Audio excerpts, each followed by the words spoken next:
Before dawn on October 25, 1944, the escort carrier USS Kalinin Bay and the rest of Taffy 3 was preparing for airstrikes to support the landings on Leyte, east of Samar. But at 6:47, lookouts spotted something to the northwest. Radar soon confirmed the unthinkable. A large Japanese surface force was bearing down on them.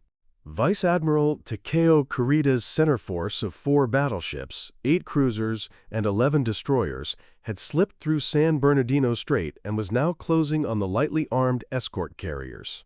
What followed would become one of the most incredible upsets in naval history. Kalinin Bay, the last ship in line, was immediately bracketed by shell fire. At 7:50, a 14-inch shell smashed through her hangar deck, the first of 15 direct hits she would take that morning. Despite fires and flooding, she fought back. Her lone 5-inch gun hammered away from over 8 miles. Gunners scored 2 direct hits on the heavy cruiser Haguro, forcing her out of line.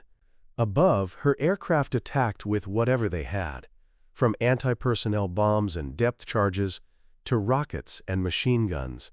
By mid-morning, the Kalinin Bay's deck was ripped open. Communications had been knocked out, and shells continued to fall with disconcerting rapidity. But the carrier kept up the fight.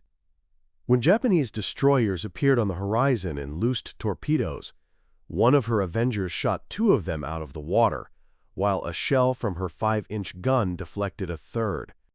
Hampered by persistent air attacks and the heroic charges of American destroyers like Johnston, Hull, and Samuel B. Roberts, Kurida's force broke off their attack at 9:30. Kalinin Bay fired one last salvo and hit a retreating destroyer amidships. But the ordeal wasn't over. At 10:50, the carriers came under assault from the air. 4 Japanese aircraft dove through flak, marking the first organized kamikaze strikes of the war. One slammed through St. Lo's flight deck, detonating her magazines. Another crashed into Kalinin Bay, gouging a flaming hole into her deck and blowing off her port stack. Gunners shot down 2 more before the skies cleared. When it was over, Taffy 3 had done the impossible. 6 escort carriers, 3 destroyers, and 4 destroyer escorts had fought off the most powerful surface fleet Japan had assembled since Midway, saving the beachheads at Leyte. Kalinin Bay suffered a total of 15 hits, 60 casualties, and 5 dead.